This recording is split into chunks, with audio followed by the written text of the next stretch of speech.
Bismillahirrahmanirrahim. Assalamu alaikum. Dear students, class 7th General Science, chapter number 1. कल हमने MCQs पढ़े थे और आज हमारा टॉपिक है शॉर्ट आंसर्स. पेज नंबर 15 पर है डिफ्रेंशिएट द फॉलोइंग. इसमें नंबर 1 आता है पेरिस्टाल्सिस एंड वोमिटिंग. पेरिस्टाल्सिस कहते हैं यानी कि एसोफेगस के मसल्स जब खुराक को नीचे की तरफ पुश करते हैं, धकेलते हैं, इस अमल को हम पेरिस्टाल्सिस कहेंगे. एसोफेगस यानी खुराक की जो नाली होती है उसके जो मसल्स होते हैं खुराक को नीचे की तरफ पुश करते हैं, इस अमल को पेरिस्टाल्सिस कहते हैं. और वोमिटिंग क्या होता है?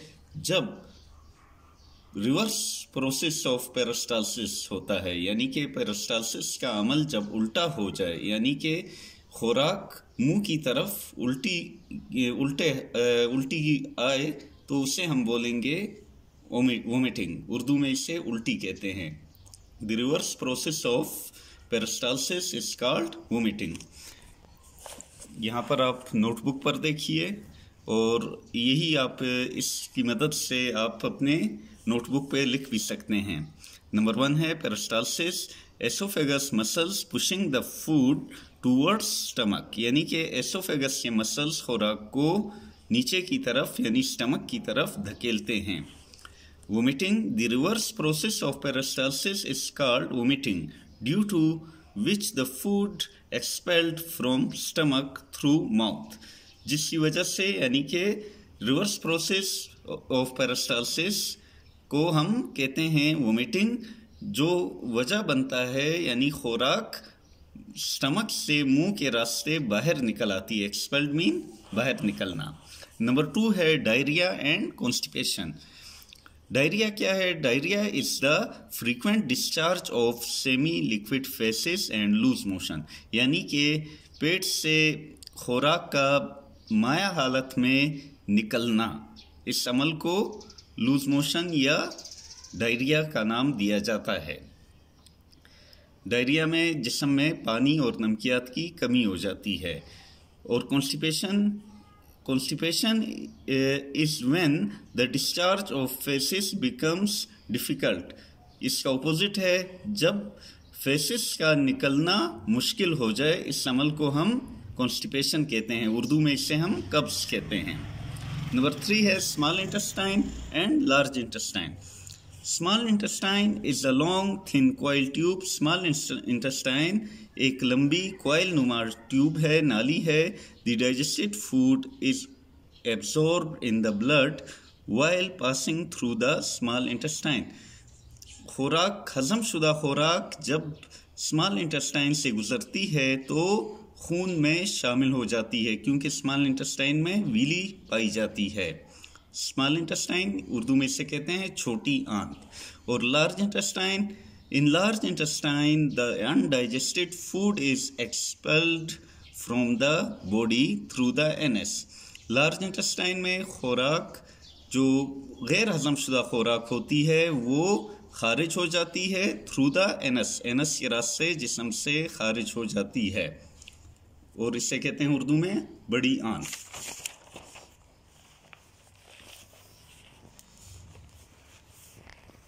नंबर 4 है breathing and burning. Breathing mean सांस लेना, बर्निंग मीन जलना.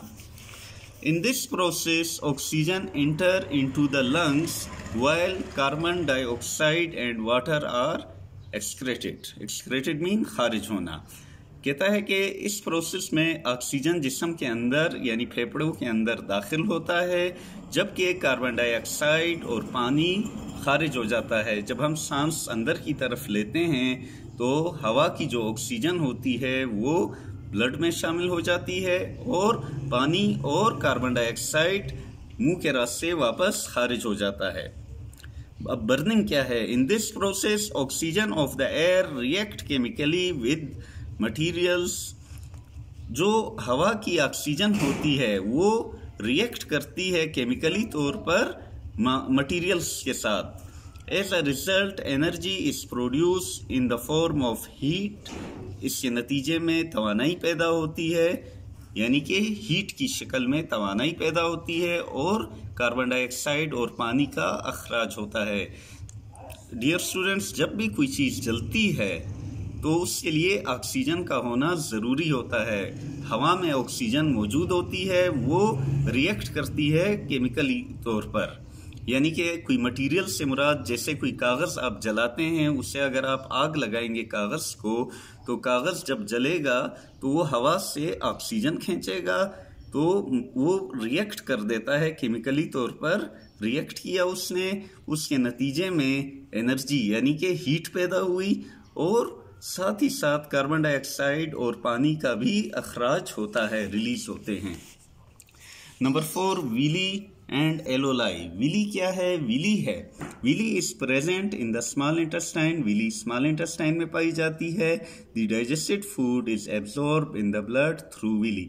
जो हजमशुदा खुराक है वो खून में शामिल होती है। कौन से जरिए से? विली के जरिए से खून में शामिल होती है। और ये स्मॉल इंटेस्टाइन में मिलियंस की तादाद में पाए जाते हैं। ये क्या है? फिंगर लाइक स्ट्रक्चर्स हैं जो मिलियंस की तादाद में स्मॉल इंटेस्टाइन में पाए जाते हैं। Number alveoli. Alveoli is present in the lungs from where the oxygen absorb in the blood. Alveoli कहाँ प्रेजेंट होते हैं? फेफड़ों के अंदर, लंग्स के अंदर। From where the oxygen absorb in the blood, जहाँ से ऑक्सीजन ब्लड में शामिल हो जाती है। एलोलाई अटैच है ब्लड कैपिलरीज के साथ। जब हवा एलोलाई में फिल हो जाती है तो उससे जो ऑक्सीजन होती है वो ब्लड में शामिल हो जाती है। इसी तरह विली भी जो है अटैच है ब्लड कैपिलरीज के साथ। ब्लड कैपिलरीज मीन खून की बारीक नालियां। अब अगला क्वेश्चन आता है, राइट द शॉर्ट आंसर। यह है पेज नंबर 16 पर आता है, आपका सवाल है राइट द शॉर्ट आंसर। ये डिफरेंशिएट थे, 5 हो चुके हैं।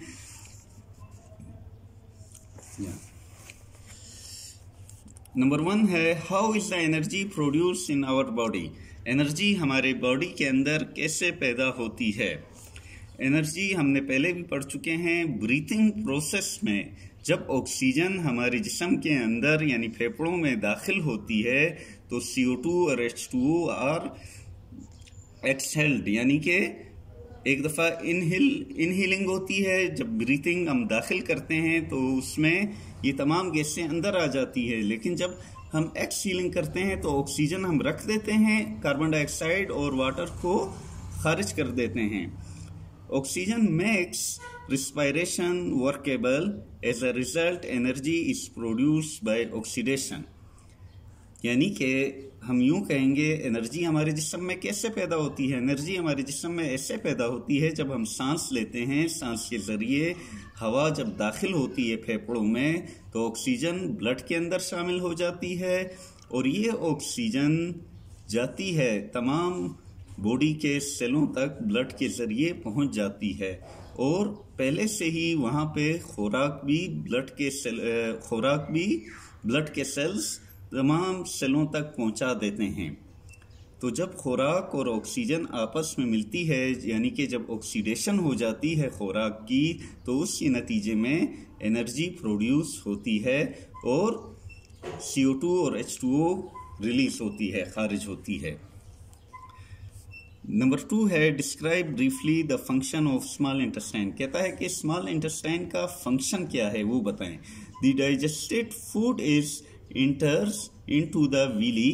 जब हजम शुदा खुराक विली के अंदर दाखिल होती है, from where it is absorb into the blood, वहां से खुराक जज्ब हो जाती है खून में।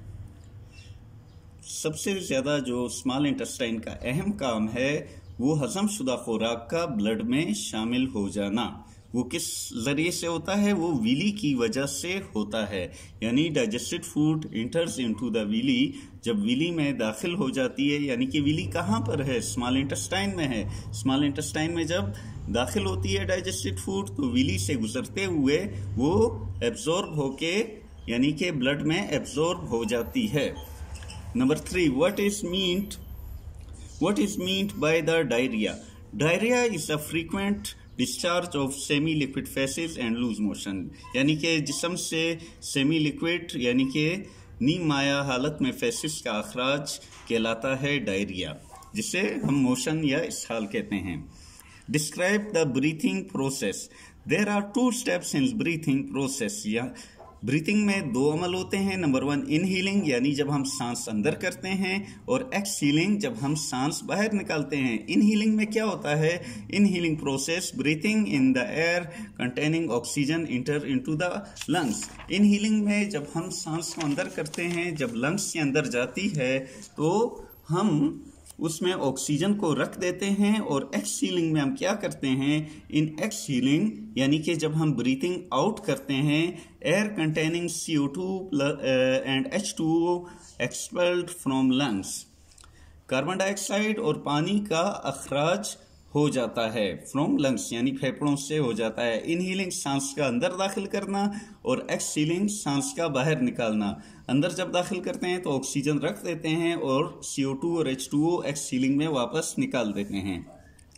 डिस्क्राइब द सिम्टम्स ऑफ नमूनिया, कहता है नमूनिया की अलामात बताएं। सिम्टम्स ऑफ नमूनिया आर, ये होते हैं सिम्टम्स: कफ यानी खांसी का होना, फीवर बुखार होना, लॉस ऑफ एपिटाइट यानी किसी भी चीज़ खाने को दिल न चाहना, rapid breathing with whistling sound, तेजी से सांस लेना, सीटी की आवाज़ का निकलना, ये कहलाता है, ये सिम्टम्स होती हैं नमूनिया की। डियर स्टूडेंट्स, हमारा चैप्टर नंबर 1 ख़त्म हो चुका है और इंशाल्लाह मैं उम्मीद रखता हूँ कि आप लोग को समझ आ गया होगा। और अगर नहीं भी आया समझ कुछ तो आप के पास वीडियोस रिकॉर्ड में मौजूद हैं, आप उनको दोबारा देख सकते हैं और रिवीजन आप करते रहें। इंशाल्लाह जब कल हमारा लेक्चर होगा, नया चैप्टर हम इंशाल्लाह स्टार्ट करेंगे। अल्लाह हाफिज़।